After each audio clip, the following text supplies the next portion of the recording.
On the way to my sister's wedding, they left me at a gas station after I used the restroom. My mother laughed. Now the whole family's together. My father smirked in silence behind the wheel. My sister waved from the window. No more dead weight, bye. But when they arrived at the venue, one sentence from the receptionist left them stunned.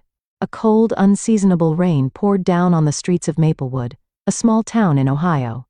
Margaret Reed gazed at her reflection in the window of her bookstore. Pages passed as she adjusted her hair.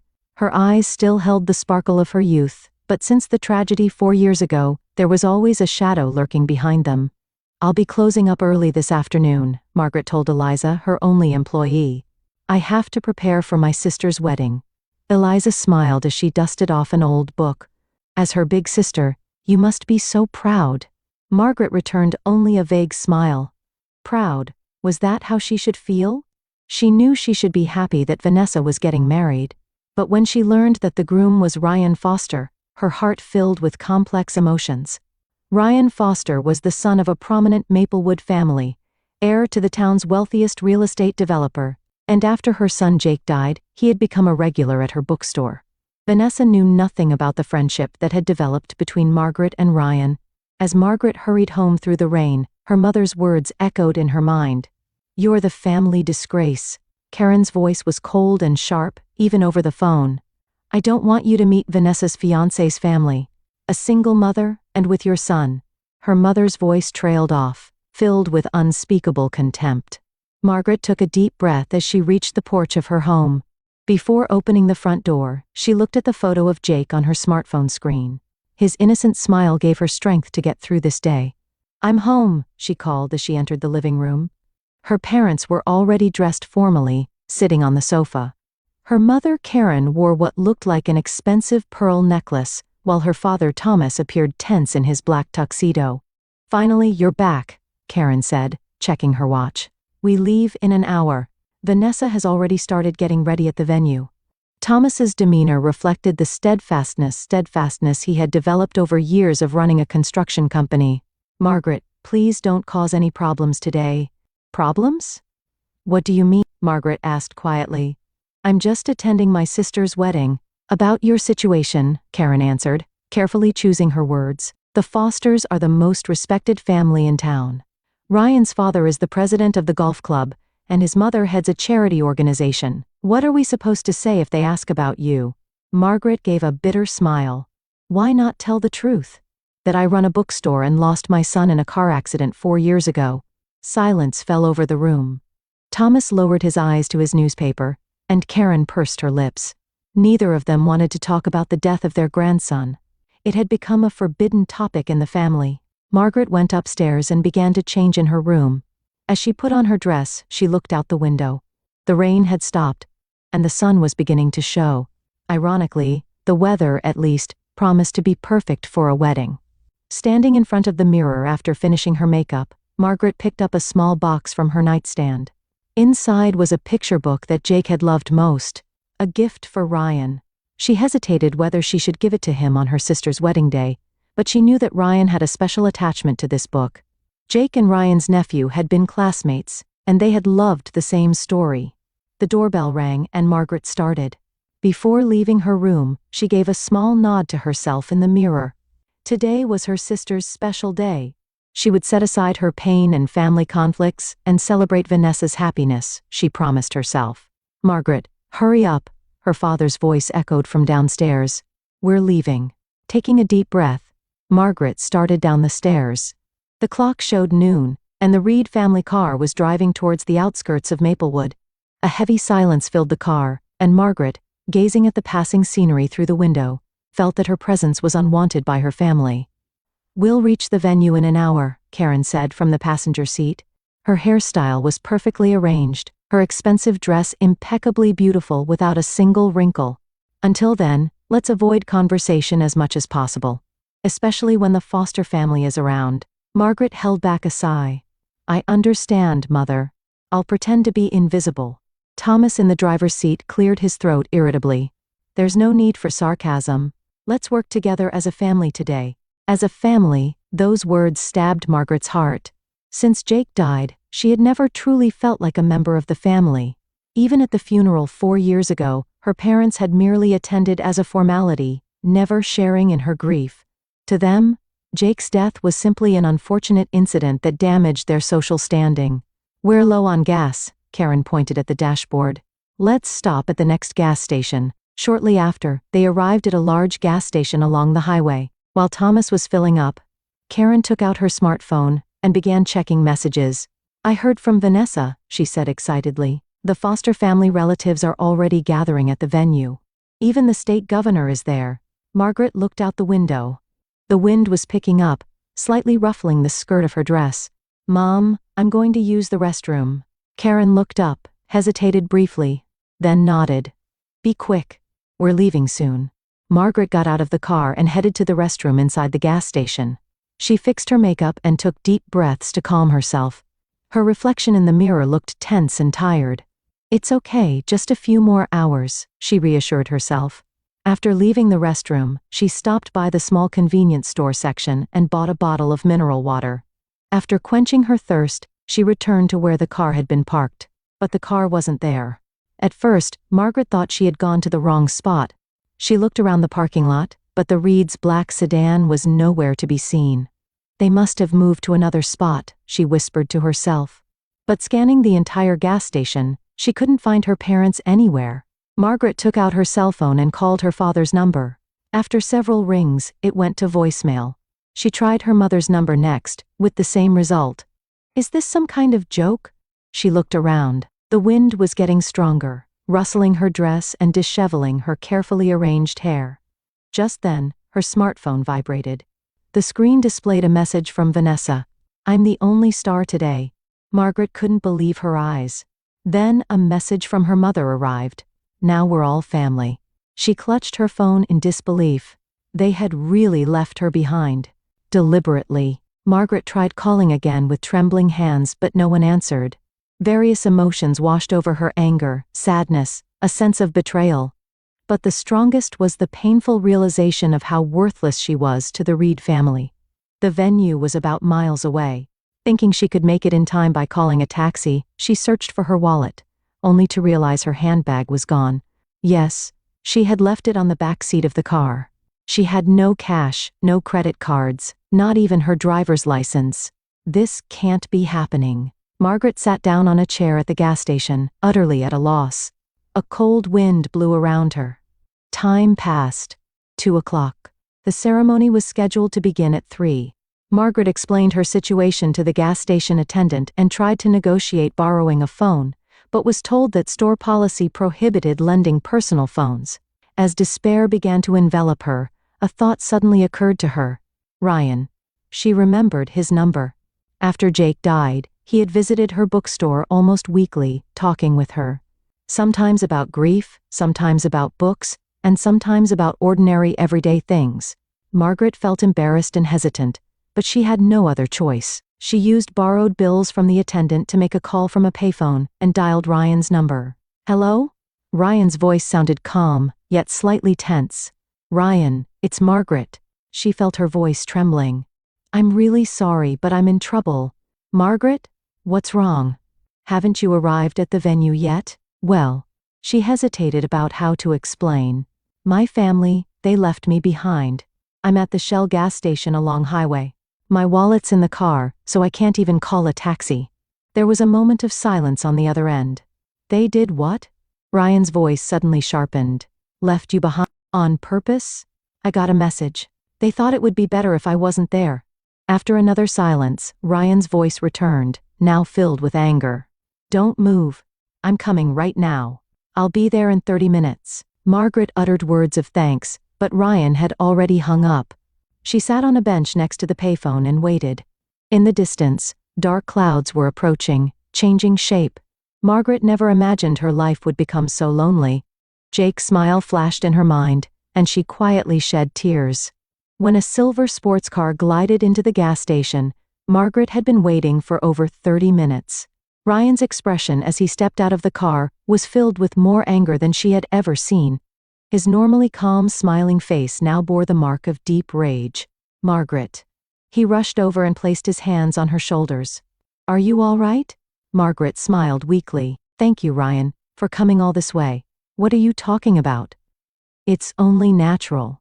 He looked around. I can't believe this happened. They got into the car and headed toward the venue. The car was filled with a heavy silence, but it was completely different from the silence she had experienced with her family earlier.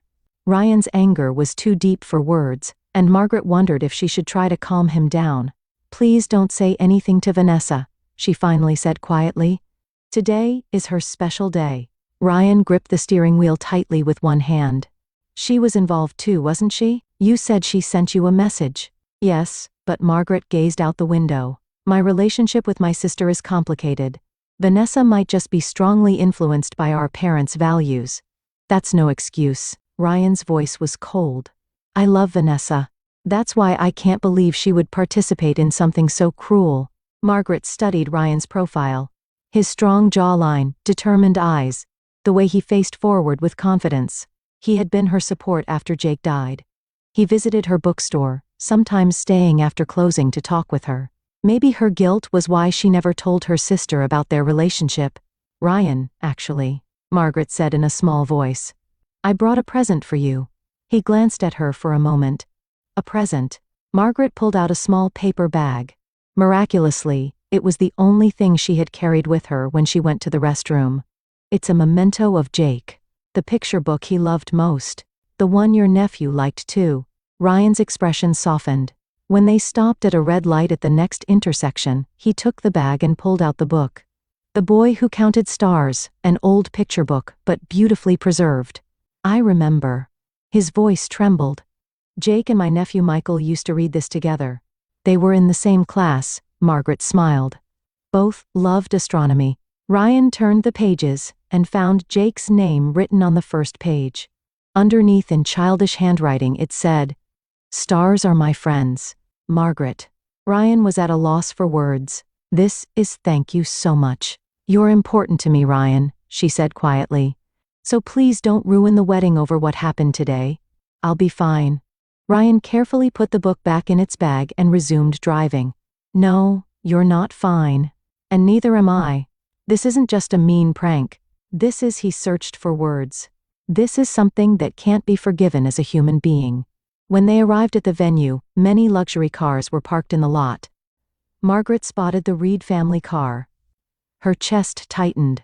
The entrance to the venue was beautifully decorated with flowers, and elegant music was playing. As they opened the door, they were immediately greeted by the venue coordinator. Mr. Foster. A young woman rushed over. Everyone's waiting.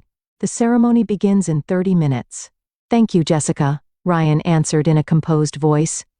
This is Margaret Reed, the bride's sister. A momentary look of confusion crossed the coordinator's face. Oh yes, Ms. Reed. Actually, is there a problem? Ryan's voice lowered. No, just Jessica seemed to be choosing her words. The bride's family is already seated. They said, what did they say? Ryan's voice grew colder. Jessica apologetically replied, I was told Ms. Margaret wouldn't be coming. The family seating arrangement is, it's fine, Margaret smiled, touching her arm. I can sit somewhere in the back. No. Ryan's voice was resolute. Margaret is family. She sits in the front row. When they entered the venue, many guests had already gathered. The hall, decorated with luxurious ornaments and flowers, was truly fairy tale beautiful. Margaret spotted the Reed family. Her parents were seated in the front row, apparently enjoying conversation with those around them. Ryan took Margaret's hand and led her toward where her parents were sitting. When Karen and Thomas noticed the two of them, their expressions changed to a mixture of fear and surprise. Ryan. Karen stood up, forcing a smile. It's bad luck for the groom to see the bride before the ceremony. Yes, Karen. Ryan's voice was cold as ice. But what's in front of me right now is not the bride, but the daughter you deliberately abandoned. A corner of the venue fell silent. Thomas cleared his throat uncomfortably. What are you talking about, Ryan? He lowered his voice to avoid being overheard. Margaret. Of her own will. Please don't lie. Ryan's words were like sharp blades, though he kept his voice down. I picked up Margaret from the gas station. I know about the messages she received. Just then, Vanessa appeared from another room. She was wrapped in a pure white wedding dress, truly as beautiful as a fairy tale princess. However, her expression clearly showed distress at the sight of her fiancé standing next to her sister. Ryan? Her voice mixed surprise and fear. Why, with Margaret? Ryan slowly approached Vanessa. But before he reached her, a voice rose from the reception desk. "We've been waiting," the receptionist said loudly. "The groom, Mr. Ryan, is extremely angry. He has instructed us to cancel everything, saying, if Margaret doesn't come, there will be no wedding. The venue staff is on standby." A wave of shock spread through the venue. Guests looked at each other, and small whispers began to circulate. Members of the Foster family also stood up, clearly confused. What is the meaning of this? James Foster, Ryan's father, approached. He was a dignified man, with a strong jawline similar to his son's. Margaret stood frozen in embarrassment and confusion. This was not what she had wanted. But Ryan stood unwavering in the center of the venue. "Everyone," he began addressing the guests. "Today, I came to marry Vanessa. I love her. But marriage isn't just about two people. It also means connecting with family." He looked toward Margaret. "For 4 years, Margaret has been my support. Her son Jake was in the same class as my nephew and was his best friend. After she lost him, her bookstore became my second home." The venue was completely silent. Vanessa's face had turned pale, and Karen looked like she might collapse into her chair. And today, her family deliberately left her at a gas station, without a wallet or phone. Why?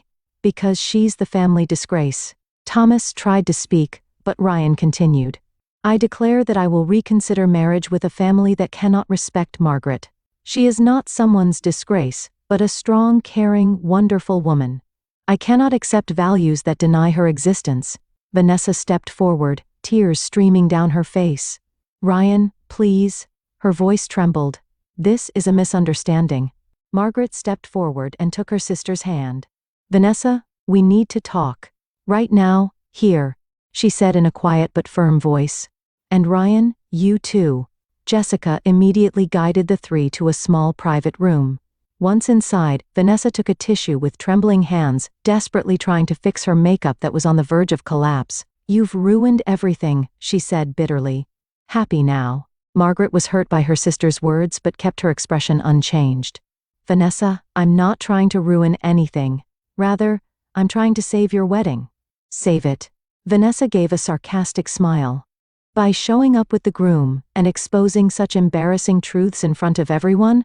"Embarrassing truths?" Ryan interrupted. His voice shook with anger. "It's certainly embarrassing that your family abandoned your sister, but my friendship with Margaret is nothing to be ashamed of." Margaret stood between them. "This is not the time to blame each other. Ryan, you shouldn't cancel the wedding over our personal issues. This is your and Vanessa's day." "But what they did, I know it's unforgivable." Margaret cut him off. "But there must be another solution." Silence spread through the room. Vanessa stood by the window, looking outside. Her shoulders trembled slightly. "Vanessa?" Margaret called gently. "Would you tell me the truth? Why does our family try so hard to keep me away? Is it just a matter of social appearances?" Vanessa slowly turned around. Her face showed a vulnerability that Margaret hadn't seen in years. "Do you really want to know?"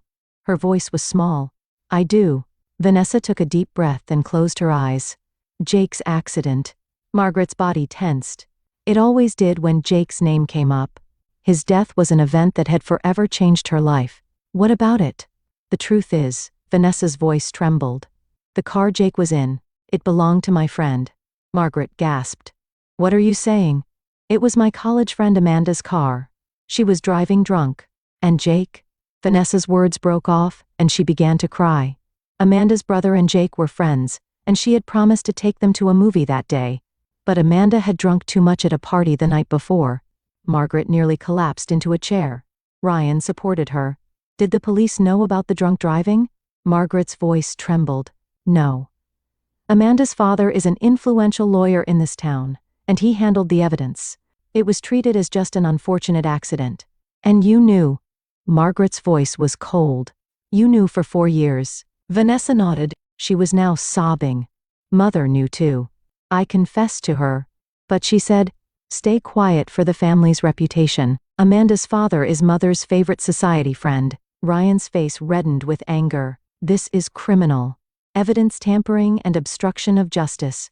I know. Vanessa cried out. I suffer with it every day. Every time I see Margaret living without knowing the truth about losing her son. The room fell silent again. Margaret walked to the window and gazed at her reflection in the glass. Various emotions swirled in her heart: anger, sadness, the pain of betrayal. But strongest of all was a strange sense of release, that suddenly everything made sense. So that's why you all kept me at a distance, she said slowly. Out of guilt. At first, yes, Vanessa quietly admitted. But as time passed, your presence reminded us of our sin. Especially for Mother. Margaret slowly turned around. Her eyes were clear. Vanessa, I can't say I forgive you, at least not today. This is not a day for forgiveness. It's a day to learn the truth. She turned to Ryan. You should continue with the wedding. What are you saying? Ryan looked incredulous. After learning these facts, still, Ryan. Margaret placed her hand on his arm. You love Vanessa. And she loves you. Her sin is grave. But that doesn't determine your future together. But I'm not finished, Margaret said quietly but forcefully. I have conditions. She turned to Vanessa. Vanessa, after the wedding, you will meet with Amanda and her father and persuade them to tell the truth. And you will tell me all the details. I have the right to know what kind of end Jake met. Vanessa nodded, trembling. I promise. And Ryan, Margaret turned back to him. I want you to make sure Vanessa keeps her promise. Consider it a token of your friendship to me. Ryan was silent for a while but eventually nodded. All right, I will. Margaret looked out the window. The day was beginning to wane, and beautiful sunset light was streaming into the venue's garden. Now you two will return to the venue and continue the wedding. I will quietly exit. No, Vanessa suddenly said. I won't let that happen. You, stay. She stumbled over her words. As family. Margaret stared at her sister for a moment. Her eyes held determination and a faint light of hope. Then there's one thing I want you to promise, Margaret said quietly. Anything, Vanessa answered immediately. Promise to accept the truth and take responsibility. For Jake's sake, and for our family. Vanessa looked straight into her sister's eyes and nodded deeply. I promise. No more lies. And I'll take responsibility. Margaret smiled for the first time in its true sense. Then, sister, let's prepare to walk you down the aisle. Ryan watched the two sisters, slowly nodding. Complex emotions showed in his eyes, but there was also a shade of respect. Margaret, he said quietly, you truly are an amazing person. It's too early to thank me. She laughed softly. The journey of truth is just beginning. The three prepared to leave the room. As she placed her hand on the door, Margaret paused for a moment and spoke inwardly to her son's memory. Watch me, Jake. Mom has become strong. For you. 1 year later, spring sunlight streamed into the pages past bookstore in Maplewood. More people than usual had gathered inside, with warm laughter and conversation filling the air. On the central table sat a small sign reading, Jake Reed Memorial Scholarship, and a cake decorated with blue ribbons. Thank you all for coming. Margaret smiled at the gathered crowd. Today is a special day. It's both the introduction of my nephew, Elliot Foster, and the first awarding ceremony of the Jake Reed Memorial Scholarship. Next to her stood Vanessa and Ryan, holding a small baby. Vanessa's face had softened since a year ago, and her eyes held a new kindness. This past year, many things have changed, Vanessa said quietly. I've learned to face my mistakes and take responsibility. We were able to establish a fund for traffic accident victims and start a scholarship in Jake's name because of my sister Margaret's courage and strength. In the corner of the room, Thomas Reed stood quietly.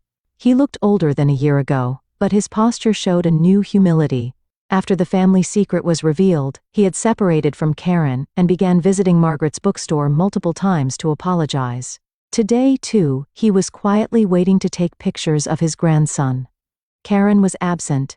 She still refused to acknowledge her mistakes and continued to use the phrase, family disgrace in society, but no one listened to her words anymore. And today, we have a special announcement. Ryan stepped forward and said, we will be opening a new children's library next to Margaret's bookstore. It will be called Jake's Stars. Warm applause erupted from the venue.